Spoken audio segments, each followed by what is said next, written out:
Welcome to Rusni Erlinda YouTube channel. Assalamualaikum warahmatullahi wabarakatuh. Perkenalkan, saya Rusni Erlinda, calon guru penggerak Angkatan 7 Kabupaten Agam.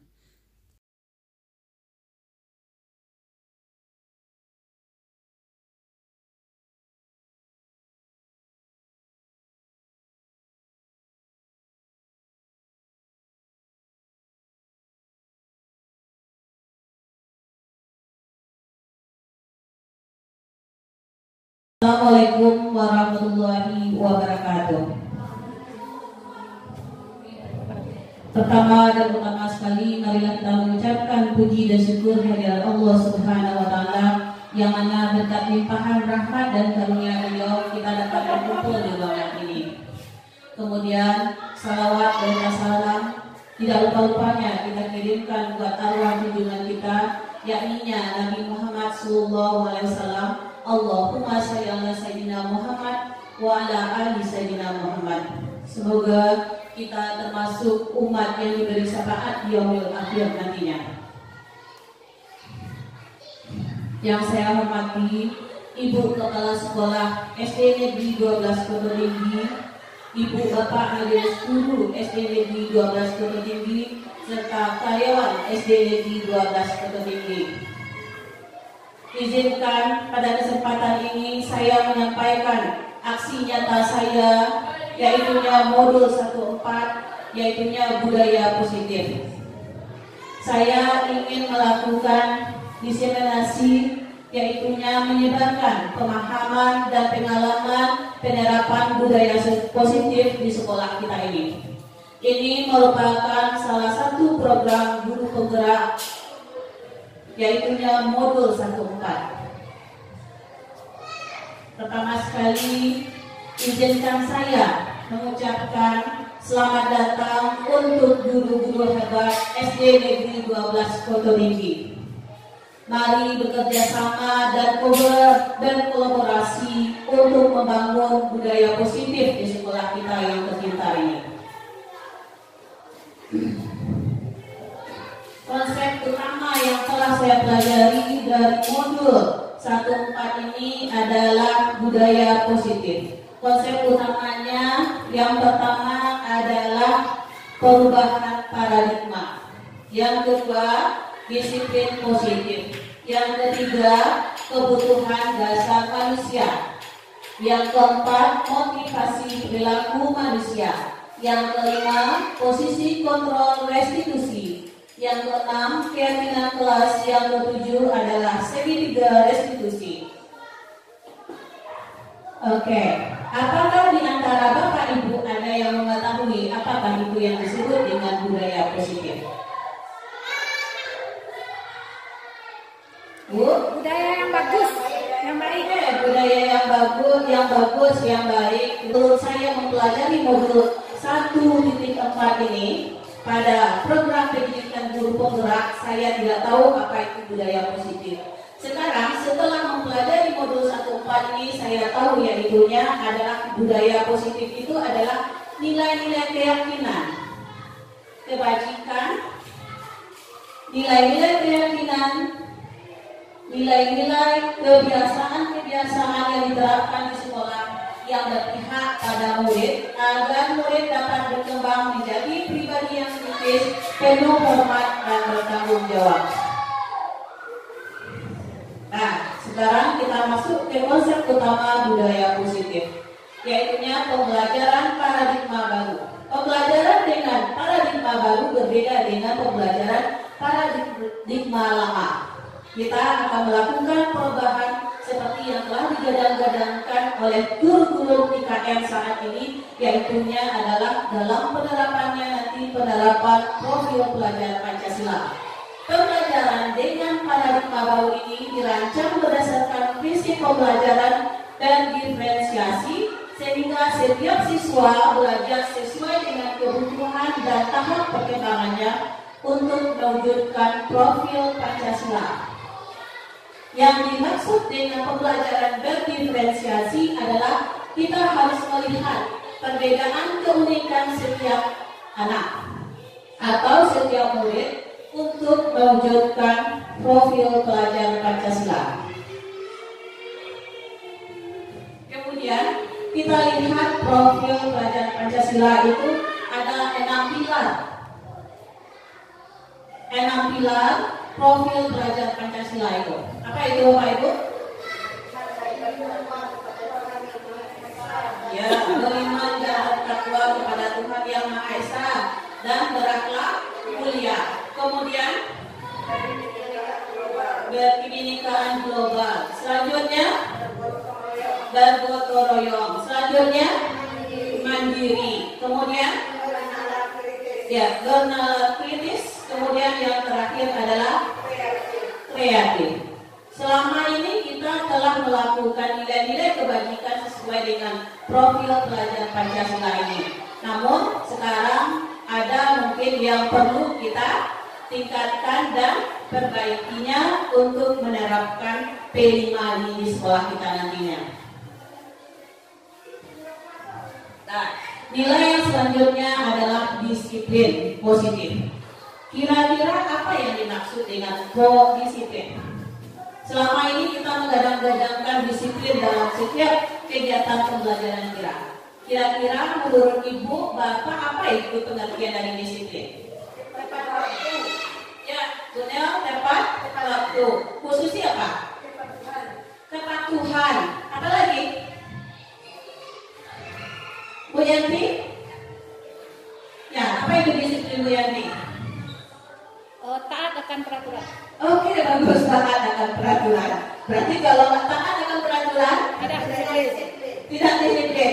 Sanksinya ada atau apanya yang akan dikasih? Ada sanksinya, ada hukumannya. Oke, itu adalah disiplin. Berarti kita berhubungan dengan peraturan yang tertulis maupun yang tidak tertulis. Kalau terjadi nanti pelanggaran, maka akan dikenakan sanksi atau hukuman. Oke. Nah, sebagai pendidik tujuan kita adalah menciptakan murid yang disiplin. Tentu disiplinnya yang berasal dari dirinya masing-masing. Nah, selama ini kita menerapkan apapun yang dilakukan oleh siswa, apabila itu salah, pasti ujung-ujungnya nanti adalah apa Bu? Pak? Ujung-ujungnya adalah kena hukuman. Oke, kita lanjutkan dengan disiplin positif. Mulai dari hari ini, marilah kita belajar untuk merubah paradigma pendidikan kita dari guru yang suka menghukum kepada guru yang mulai menerapkan disiplin positif untuk murid-muridnya. Sekarang kita lihat disiplin positif itu apa? Disiplin positif adalah satu cara penerapan disiplin tanpa kekerasan atau ancaman. Dalam praktiknya melibatkan komunikasi tentang perilaku efektif antara guru dan murid.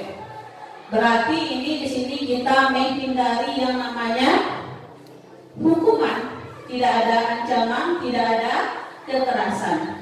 Di sini di disiplin positif ini kita berharap anak itu melakukannya secara sadar. Kita berusaha menimbulkan motivasi dalam dirinya, yaitu motivasi intrinsiknya, bukan motivasi dari luar, yaitu ekstrinsik. Selama ini kita melaksanakan menerapkan disiplin itu adalah berdasarkan motivasi ekstrinsiknya, yang dari luarnya, yang dari kita saja yang banyak, bukan dari muridnya.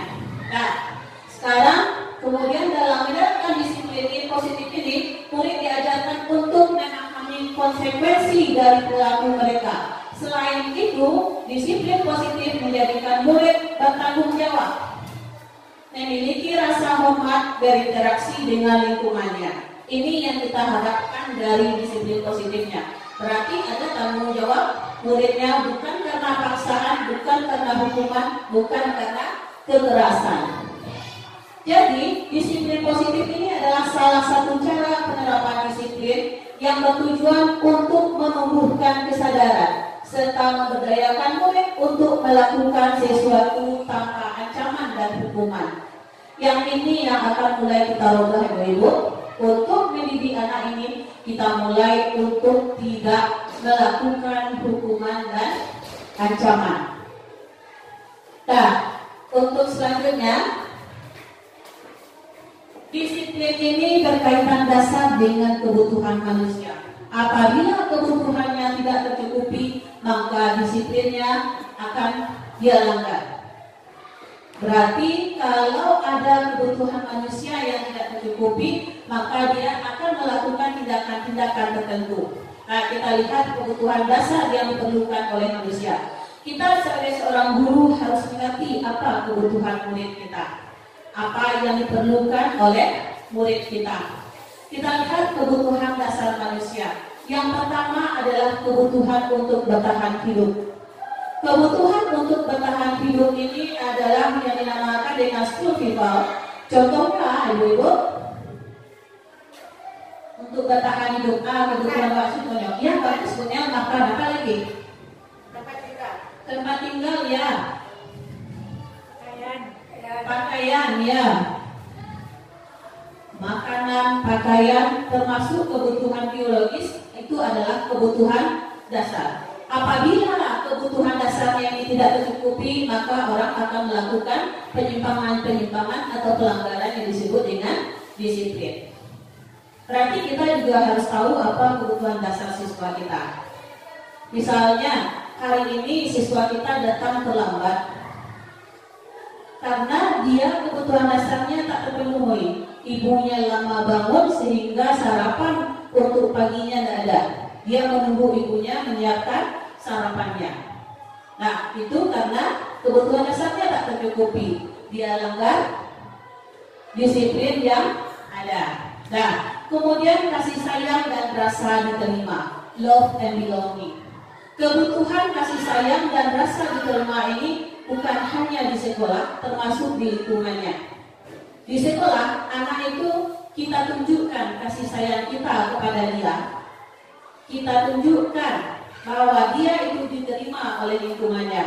Misalnya, ada temannya yang membeda-bedakan teman, berarti dia akan merasa bahwa dia itu tidak diterima. Berarti kebutuhan dia yang belum tercukupi adalah rasa diterima oleh teman-teman atau lingkungannya.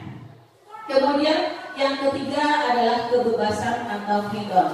Dalam kebebasan atau freedom ini kita lihat, misalnya murid-murid untuk mencapai kebutuhan kebebasan atau freedom ini, mereka melakukan hal-hal yang mungkin bertentangan dengan disiplin. Misalnya di saat belajar, mereka melakukan kesenangan mereka, yaitu misalnya sedang belajar mereka bermain, tertawa, atau hanya berdiam diri. Itu adalah untuk mendapatkan kesenangan. Atau mengganggu teman, itu termasuk kesenangannya. Nah, kemudian yang selanjutnya adalah kebutuhan tentang kebebasan. Kembali ya. Kebebasan itu dia ingin bebas. Misalnya kita sekarang ini memaksakan sesuatu pada anak. Misalnya dia harus begini, harus begitu. Padahal dia itu ingin bebas, menikmati kebebasan sesuai apa yang diinginkan oleh dirinya. Kemudian yang kelima adalah yang terakhir, kebutuhan tentang penguasaan atau power. Penguasaan ini biasanya ada anak-anak dalam satu kelas itu dia yang berkuasa, atau dia yang paling hebat, atau dia yang paling semuanya. Berarti dia ingin menguasainya. Atau anak-anak pintar, dia ingin menguasai teman-temannya. Ini adalah kebutuhan dasar manusia yang berhubungan erat dengan pelaksanaan disiplin.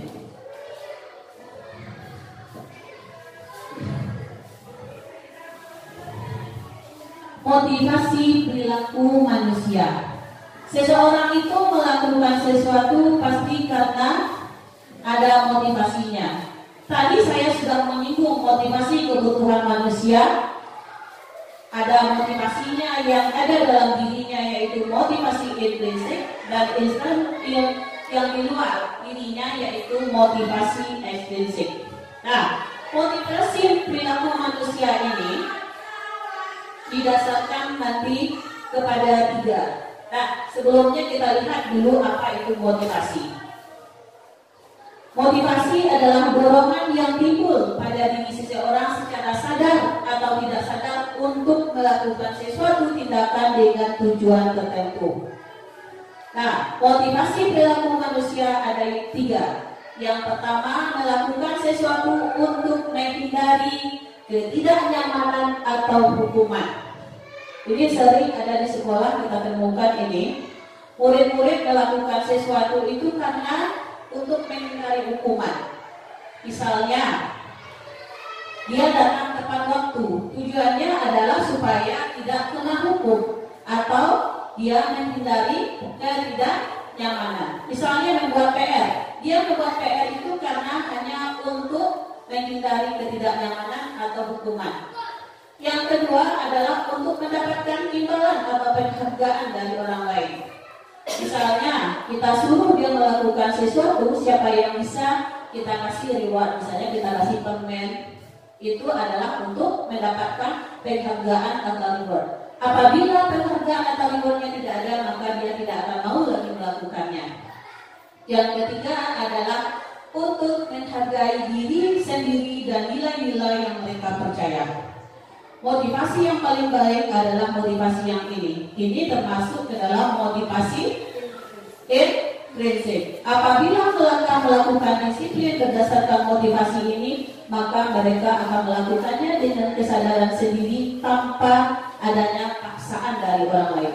Misalnya datang ke sekolah tepat waktu, mengerjakan tugas, membuat PR, atau hal-hal yang lainnya tanpa adanya paksaan dari orang lain.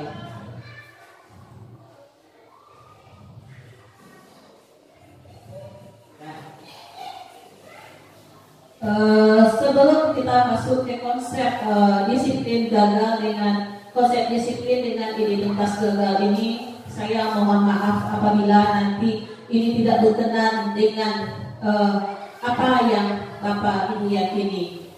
Tapi saya harus menyampaikan yang ini supaya nanti kita bisa menerapkan budaya-budaya positif di sekolah ini. Konsep disiplin gagal ini identitasnya yang pertama adalah hukuman.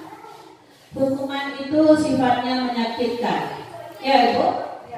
Ya, menyakitkan bagi yang kena hukum.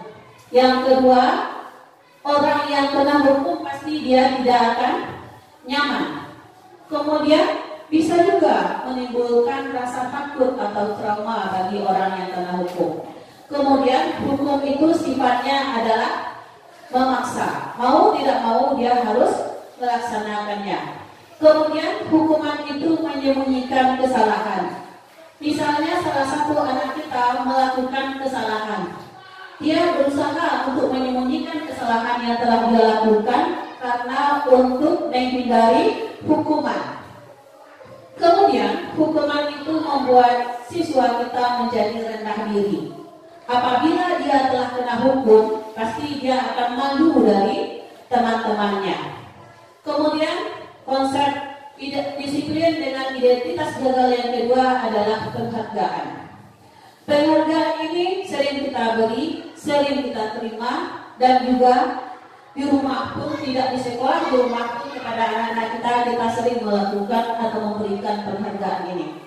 Penghargaan ini ada dua sisi, ada sisi positif, ada sisi negatifnya. Kalau kita lihat setelah mempelajari modul ini, kita melihat banyak sisi positif dari penghargaan ini. Yang pertama, penghargaan ini tidak efektif. Yang kedua, merusak hubungan atau sifat iri. Merusak hubungan atau sifat iri ini maksudnya seperti ini. Misalnya, yang dapat hadiah atau penghargaan si A saja terus. Temannya kira-kira apa yang akan timbul dari diri temannya? Iri, dengki, pasti ada rasa tidak suka. Walaupun dia tidak mampu, tapi dia juga ingin dapat penghargaan. Berarti ini adalah merusak hubungan. Kita menanamkan nilai-nilai yang tidak baik dari diri anak ini. Kita kan tidak tahu apa isi hati anak masing-masing murid kita. Kemudian mematikan kreativitas. Penghargaan itu dapat mematikan kreativitas, maksudnya apabila dia tidak dapat penghargaan, maka dia tidak akan melakukan kreativitas. Dia hanya melakukan yang itu saja. Sebenarnya ini saja yang saya lakukan, saya sudah dapat penghargaan. Untuk apa saya melakukan hal-hal yang lain? Berarti itu adalah mematikan kreativitas murid. Kemudian hukum dengan sistem peratingan. Ini menghukum murid dengan sistem peratingan ini, baik untuk murid maupun untuk orang tuanya. Sekarang untuk kurikulum merdeka dan kurikulum 13 kita dilarang memberikan rankingan karena ini dapat merusak murid. Misalnya dia yang dapat ranking terakhir, dia akan merasa minder dengan teman-temannya karena dia mendapatkan ranking yang terakhir. Kemudian orang tuanya pun akan merasa gagal mendidik anaknya karena anaknya tidak dapat ranking. Dia akan malu, orang tuanya akan malu, dia pun akan malu. Itu adalah hukum perundingan. Kemudian merampas hak anak untuk menghargai dirinya. Misalnya dia telah mampu melakukan sesuatu hal, dia telah mampu melakukan perkalian, kita kasih penghargaan. Besok-besok lagi untuk selanjutnya pasti dia ingin lagi penghargaan. Bisa dia melakukan pembagian, berarti dia mengharapkan lagi penghargaan. Sesuatu yang telah dimampunya akan menghilangkan harga dirinya. Selanjutnya dia cuma akan mengharapkan penghargaan.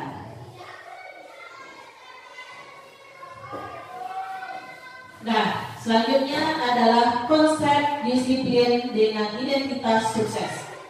Konsep disiplin dengan identitas sukses. Yang pertama adalah konsekuensi, yang kedua adalah restitusi. Ini adalah hal yang baru untuk kita. Apakah ini hal baru untuk kita, Pak Ibu? Ya? Enggak. Berarti selama ini kita sudah menerapkan ini? Sudah, alhamdulillah sebagian sudah diterapkan dan sebagian masih menerapkan. Yang pertama, konsep disiplin gagal. Yang ini adalah dengan identitas sukses. Yang pertama, konsekuensi. Konsekuensi untuk jangka pendek, tidak tentu dalam jangka panjang. Kemudian yang monitoring berkelanjutan. Kemudian stimulus respon. Misalnya seorang siswa melakukan tindakan yang melanggar misalnya atau merugikan temannya. Misalnya temannya duduk, dia berlari, temannya itu sedang makan makanan yang dipegang temannya itu jatuh. Kita ambil dia konsekuensinya kita tanya apa yang akan dilakukannya. Misalnya dia jawab cuma minta maaf. Nah, kita memberikan konsekuensinya. Yang pertama adalah meminta maaf. Selanjutnya kita menanyakan, yang pertama dia akan minta maaf katanya. Kemudian yang kita arahkan dia adalah untuk membersihkan makanan yang tumpah. Kemudian kita pasti melakukan monitoring berkelanjutan. Kita lihat dia membersihkan itu. Sifatnya apa yang dia lakukan adalah dalam jangka pendek. Nah, kemudian yang keempat adalah murid menghormati peraturan. Yang terakhir, murid kehilangan waktunya untuk merenungi kesalahannya. Karena kita yang menunjukkan konsekuensinya. Bersihkan lantai yang kotor karena tumpahan makanan. Kemudian pasti kita akan menyuruhnya untuk apa, Bu? Setelah membersihkannya, mungkin juga ada alternatif ibu-ibu yang lain mungkin mengganti makanan yang telah ditumpahkannya. Kemudian yang ini adalah yang penerapan disiplin sukses, yaitunya adalah restitusi. Restitusi merupakan pilihan. Ini adalah penerapan disiplin positif. Fokus pada pemecahan masalah jangka panjang, membentuk karakter murid menjadi bertanggung jawab. Murid menghormati dirinya dan orang lain. Di sini ada teori kontrol, dirinya sendiri yang memegang kendali kontrol atas dirinya. Kontrol yang baik mendorong disiplin positif. Nantinya akan menjadi budaya positif untuk menerapkan profil pelajar Pancasila. Murid bersemangat memperbaiki kesalahannya. Nah, kita lihat pengertian restitusi. Nah, sebelum mempelajari modul ini saya tidak itu yang dimaksud dengan restitusi. Apakah Bapak Ibu ada yang sudah tahu apa yang dimaksud dengan restitusi? Belum. Nah, restitusi ini dikembangkan oleh Glaser yang artinya adalah proses menciptakan kondisi bagi murid untuk memperbaiki kesalahannya sehingga mereka bisa kembali kepada kelompok mereka dengan karakter yang lebih kuat. Berarti tujuannya adalah untuk memperbaiki kesalahannya. Dia sendiri yang belajar memperbaiki kesalahannya bukan karena dorongan dari gurunya atau dari lingkungannya.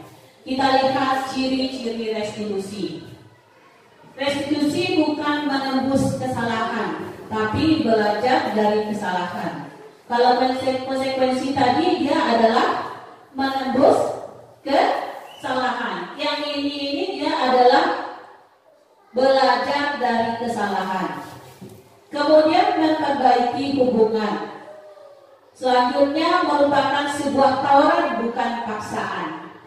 Restitusi menuntun siswa untuk melihat ke dalam dirinya. Restitusi mencari kebutuhan dasar yang mendasari tindakan berhubungan dengan kebutuhan dasar yang tadi.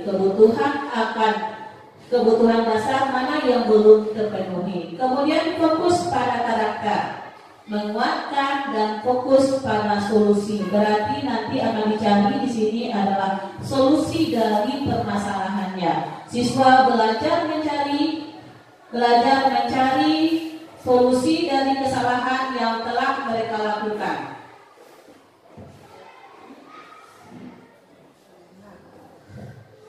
Sekarang untuk melaksanakan restitusi itu ada 5 posisi kontrol. Ini kontrolnya adalah kontrol guru.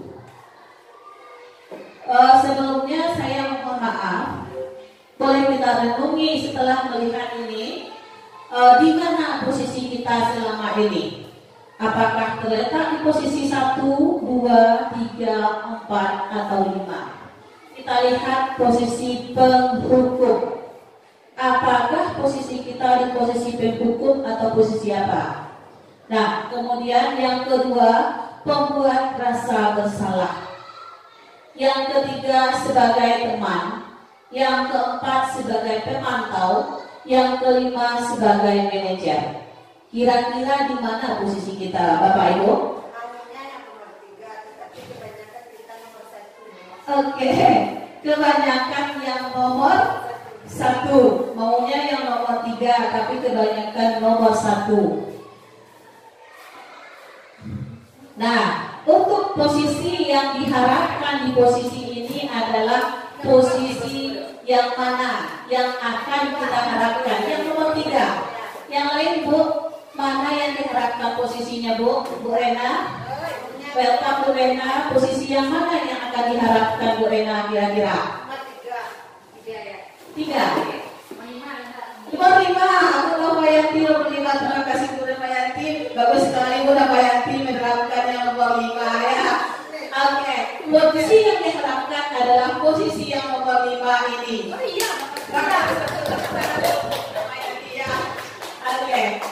Nah, ini untuk saat ini kita berharap untuk melakukan perubahan ke arah paradigma baru seperti pembelajaran kita barusan adalah dengan 5 posisi kontrol guru ini. Yang diharapkan memang ada 5 posisi kontrol, tapi ada 1 posisi atau 2 posisi yang sangat diharapkan dalam menunjang suksesnya budaya positif di sekolah kita ini. Yang pertama adalah posisi penghukum. Kalau posisi penghukum ini adalah posisi yang di-ranking atas sekali ya, tapi ini adalah posisi yang tidak diharapkan untuk pendidikan saat ini. Dalam posisi ini, guru akan melakukan hukuman, akan memberikan hukuman apabila muridnya melakukan kesalahan. Misalnya, muridnya datang terlambat, pasti dikasih hukuman. Kamu bersihkan WC atau kamu ambil sampah yang ada di sekitar sekolah kita ini. Itu berarti posisi kita adalah di posisi penghukum. Kemudian posisi yang kedua adalah posisi pembuat rasa bersalah. Pembuat rasa bersalah di sini adalah kita melakukan sesuatu hal yang membuat murid itu merasa bersalah pada dirinya, merasa bersalah pada orang tuanya, merasa bersalah pada gurunya. Misalnya seperti ini, kamu tidak kasihan sama orang tua kamu melakukan itu. Berarti itu adalah posisi kita adalah sebagai pembuat rasa bersalah kepada murid. Yang ketiga ini posisinya sangat bagus juga. Posisi yang ketiga ini sebagai teman, tapi ada nilai positif negatifnya. Posisi sebagai teman ini nanti murid akan mengandalkan gurunya karena dia menganggap gurunya sebagai temannya. Seandainya gurunya tidak datang, maka dia akan melakukan hal-hal yang tidak sesuai dengan disiplin. Nah, yang keempat adalah pemantau. Kalau pemantau ini gurunya, misalnya muridnya datang terlambat atau tidak melakukan tugas, tidak membuat tugas pada jam istirahat, apa yang akan disuruh oleh gurunya yang berlaku sebagai pemantau itu kita tanyakan konsekuensi yang akan diambilnya. Misalnya, apa yang akan kamu lakukan? Mengerjakan tugas pada jam istirahat. Gurunya tetap memantau apa yang dikerjakannya. Seperti kasus kita tadi, dia mengupahkan temannya, gurunya memantau apa yang dilakukannya. Dia disuruh tadi membersihkan tumpahan makanan temannya. Berarti masih dilakukan pemantauan. Ini posisi yang paling bagus adalah posisi sebagai manajer. Posisi sebagai manajer ini yang sangat diharapkan. Posisi kontrol restitusi positif ke arah pelaksanaan budaya positif. Kita cuma mengontrolnya saja. Dia lagi yang akan melakukan. Kalau manajer apa tugasnya Ibu? Mengontrol saja. Ada nggak dia melibatkan diri dalam kegiatan yang itu? Misalnya kamu harus ini, kamu harus itu. Ya, berarti yang manajer itu kita cuma menanyakan apa yang akan kamu lakukan. Seandainya siswa kita datang terlambat, kita tanyakan. Nah, dan kembali kita nanti ke kepercayaan kelas atau keyakinan kelas, kesepakatan kelas. Kita tanyakan, apa keyakinan kelas kamu? Apakah kamu yakin dengan keyakinan kelas ini? Kita cuma tanya saja lagi. Kemudian kita tanyakan, apa yang akan kita lakukan apabila kamu melakukan yang ini? Nah, misalnya hari ini dia datang terlambat, kita tanyakan, apa yang akan kamu lakukan besok supaya kamu tidak terlambat lagi? Berarti yang mencari solusinya adalah dia sendiri, bukan gurunya. Kalau pemantau masih konsekuensi, masih dimonitoring.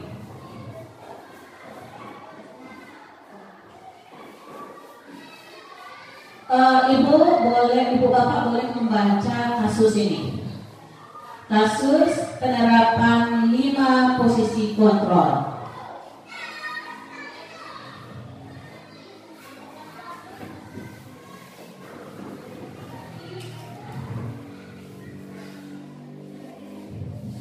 Kita tempatkan diri kita di manakah posisi diri kita nantinya.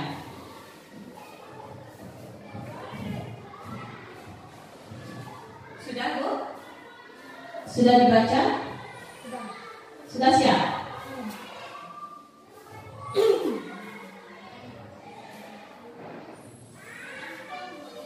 Nah, dalam kasus ini kita lihat apa posisi gurunya. Kira-kira apa posisi gurunya? Sudah Bu Susi?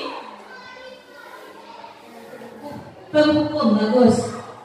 Nah, apakah kita kembalikan ke diri kita, apakah kita yang namanya manusia pasti tidak luput dari salah, termasuk saya. Tidak ada manusia yang sempurna di dunia ini. Yang sempurna hanya milik Allah. Pasti kita pernah melakukan yang ini. Ya Bu? Ya. Iya. Kemudian kita lanjutkan ke belakang. Nah, dalam kasus di atas, apa yang diambil oleh Pak Lukman? Jelaskanlah indikatornya. Kasusnya, posisinya saja ambil. Apa posisinya?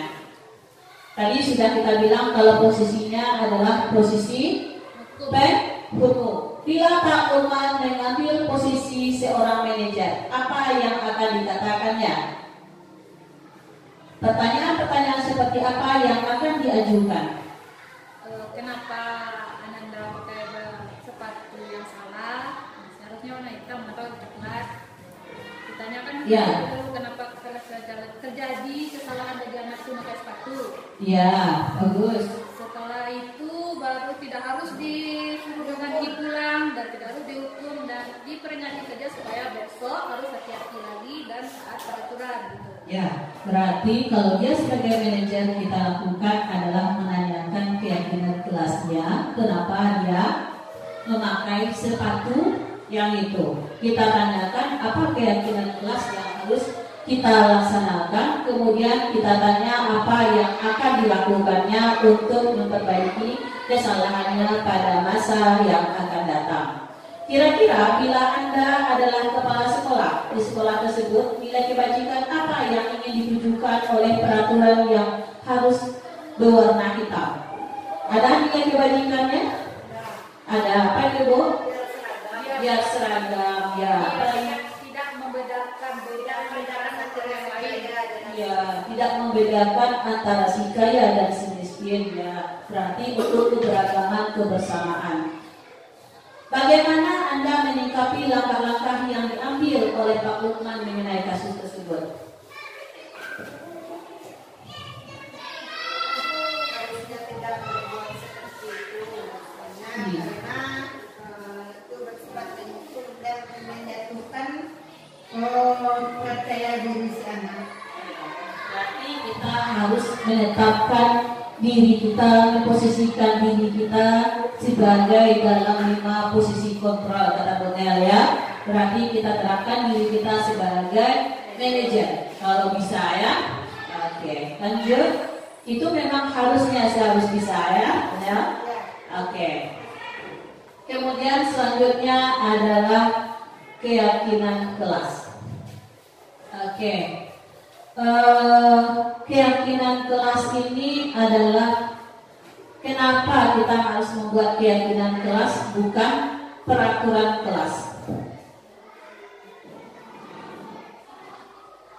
Nah, mengapa namanya keyakinan kelas, bukan peraturan kelas? Untuk keyakinan kelas ini, dulu untuk kurikulum 2013 kita sebenarnya sudah disuruh dulu di awal tahun pembelajaran membuat yang namanya kesepakatan kelas. Kesepakatan kelas ini hampir sama dengan keyakinan kelas. Apa yang diinginkan oleh anak didik kita, apa yang dimau oleh anak didik kita. Nah, di sini mengapa namanya keyakinan kelas bukan peraturan? Mengapa kita harus memiliki peraturan tentang penggunaan helm saat mengendarai kendaraan roda 2 atau sepeda motor? Kira-kira apa alasannya Bapak Ibu? Berarti untuk keselamatan. Bu Susi?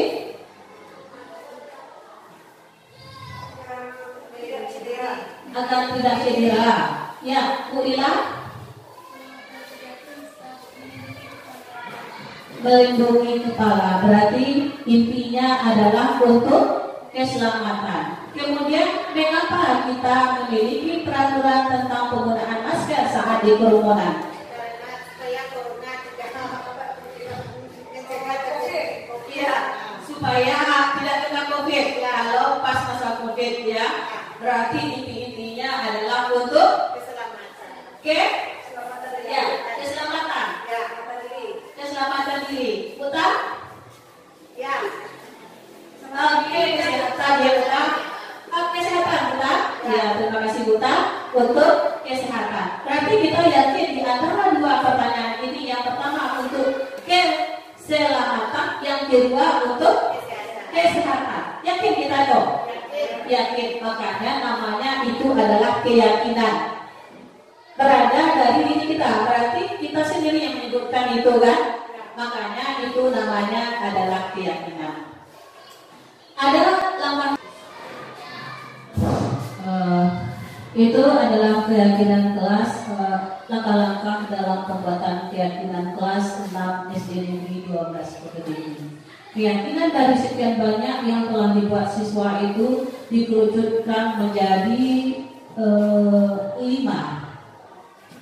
Kemudian ada yang buat dia tidak boleh datang terlambat, mengumpulkan PR tepat waktu, mengerjakan tugas tepat waktu. Kita ambil ininya adalah disiplin dan tepat waktu. Kemudian ada aja yang membuat tidak boleh berbicara saat guru menerangkan, tidak boleh mengganggu teman, tidak boleh berbicara saat teman berbicara. Kita ambil yaitu menjadi saling menghormati. Kemudian menciptakan rasa aman. Menciptakan rasa aman ini ada yang buat tidak boleh dibully, tidak boleh melakukan bully di sekolah. Ya, ingin berteman dengan siapa saja, tidak ada yang pilih-pilih teman. Ini kita ambil menciptakan rasa aman. Kemudian menjaga kebersihan. Ada yang buat keyakinan kelasnya seperti ini. Piket harus piket setiap hari. Teman-temannya membuang sampah sembarangan.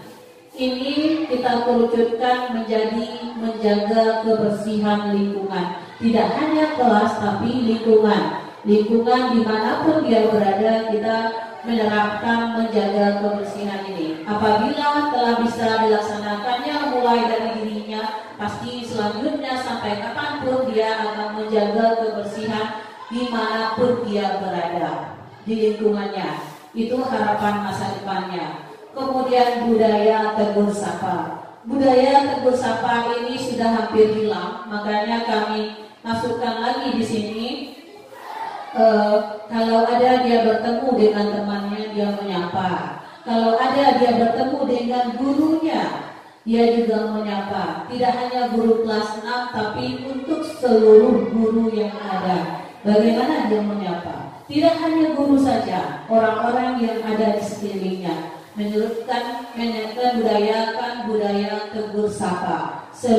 Salam, senyum, sapa, itu adalah hal-hal yang sudah hampir hilang. Dari itu kita mulai melaksanakan untuk menerapkannya kembali.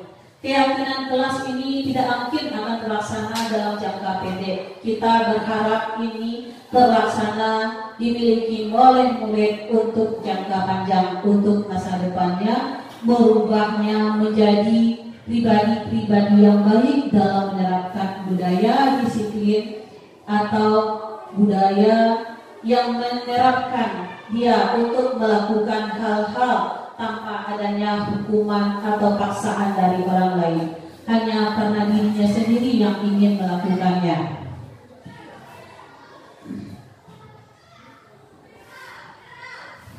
Yang terakhir adalah segitiga restitusi. Segitiga restitusi ini mempunyai 3 tahapan dalam menyelesaikan masalah yang dihadapi atau yang dilakukan oleh siswa. Yang pertama adalah menstabilkan identitas.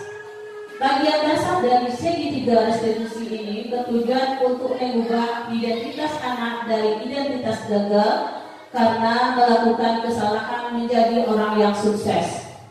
Karena di sini kita dituntut untuk menjadikan anak itu orang yang sukses. Kemudian yang kedua adalah validasi tindakan yang salah.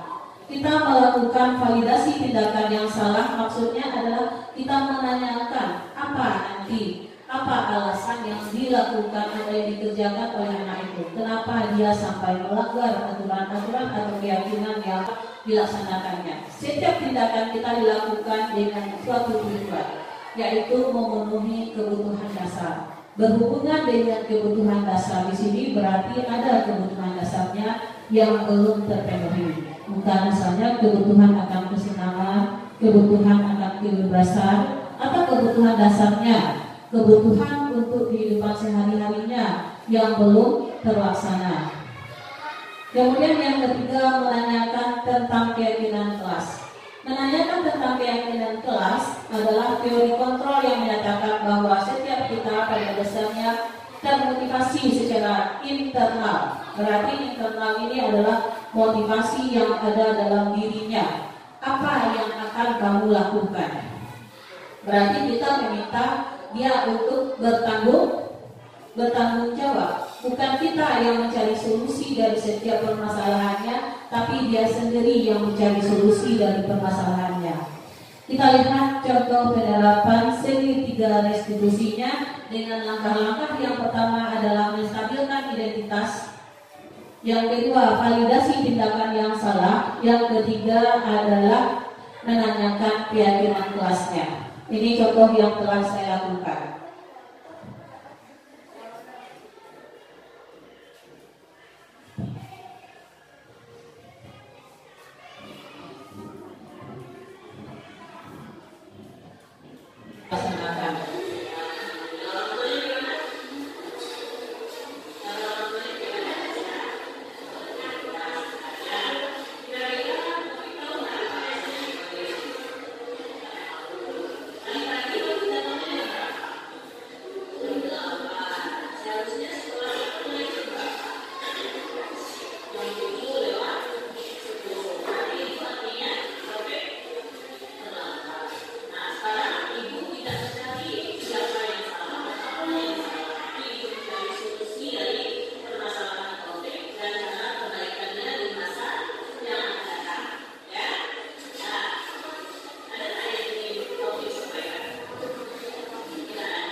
Itulah tadi langkah-langkah yang telah saya lakukan dalam menerapkan segitiga restitusi. Yang pertama, menstabilkan identitas. Menstabilkan identitas itu kita mengatakan semua orang pasti pernah melakukan kesalahan. Atau kita bilang kita semua akan melakukan hal terbaik yang bisa kita lakukan untuk diri kita. Kemudian yang kedua adalah memvalidasi tindakan yang salah. Semua orang, tadi ada kita bilang semua orang pasti pernah melakukan kesalahan. Lalu langkah-langkah apa yang akan kamu lakukan untuk apa alasannya kamu melakukan itu? Kita tanyakan alasannya. Misalnya dia datang terlambat ke sekolah, kita tanyakan kenapa? Apa alasan yang membuat dia datang terlambat ke sekolah? Kemudian yang terakhir adalah yang kita tanyakan adalah keyakinan kelasnya. Kita tanyakan tentang keyakinan kelasnya. Apakah kamu yakin dengan keyakinan kelas kamu? Kemudian kita tanyakan apa keyakinan kelas yang belum kamu laksanakan hari ini. Kemudian kita tanyakan supaya dia menjadi bertanggung jawab apa yang akan kamu lakukan supaya keyakinan kelas itu bisa kamu laksanakan. Saya berharap setelah belajar dengan modul 1.4 ini, kita semua melalui pembahasan ini, saya berharap kita bisa menerapkan budaya positif di sekolah kita, termasuk 5 posisi kontrol guru itu mulai kita ubah dari sekarang, mulai dari paradigma baru untuk pendidikan baru, yaitunya yang digadang-gadang sekarang adalah IKM untuk menerapkan profil pelajar Pancasila. Hanya ini yang dapat saya sampaikan. Apabila ada kesalahan dalam penyampaian, saya mohon maaf karena kesalahan itu datangnya dari saya, kebenaran itu datangnya dari Allah, dan semoga kita dapat menerapkannya di sekolah kita yang tercinta ini demi mewujudkan generasi emas di masa mendatangnya. Terlebih dan terkurang saya mohon maaf. Saya akhiri dengan Assalamualaikum warahmatullahi wabarakatuh. Waalaikumsalam warahmatullahi wabarakatuh. Assalamualaikum warahmatullahi wabarakatuh. Perkenalkan saya Rena Ilia, Kepala SD Negeri 12 Kota Tinggi, Kecamatan Baso, Kabupaten Agam, Provinsi Sumatera Barat.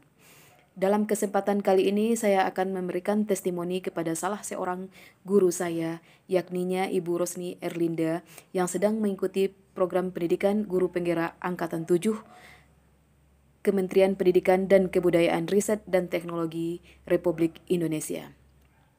Dengan keikutsertaan Ibu Rosni Erlinda, banyak sekali perubahan terhadap dirinya yang tidak hanya bermanfaat untuk pribadinya, namun berimbas pada rekan guru di sekolah, dan tak kalah pentingnya berimbas pada peserta didik di sekolah. Dalam proses pembelajaran, Bu Rosni Erlinda sudah menerapkan pembelajaran yang berpihak pada murid, dan dibuktikan dengan melakukan pemetaan terhadap keberagaman gaya belajar murid di dalam kelas, melakukan variasi pembelajaran, menghargai pendapat murid, dan lebih berfokus pada pembentukan karakter murid dengan menerapkan budaya positif di lingkungan sekolah. Pengetahuan dan ilmu yang beliau peroleh dalam pendidikan guru penggerak dapat beliau diseminasikan kepada rekan-rekan guru di sekolah untuk melakukan praktik baik bersama. Komunikasi dan kolaborasi semakin meningkat, serta gagasan dan ide untuk kemajuan sekolah sudah dilakukan dalam forum komunitas praksisi yang ada di sekolah. Selamat dan terus semangat untuk Ibu Rosni Erlinda. Semoga gerak langkah beliau menjadi inspirasi bagi rekan guru yang lainnya untuk selalu belajar dan berkarya demi anak-anak hebat Indonesia. Salam guru penggerak untuk seluruh Indonesia. Teruslah tergerak, bergerak, dan menggerakkan. Assalamualaikum warahmatullahi wabarakatuh.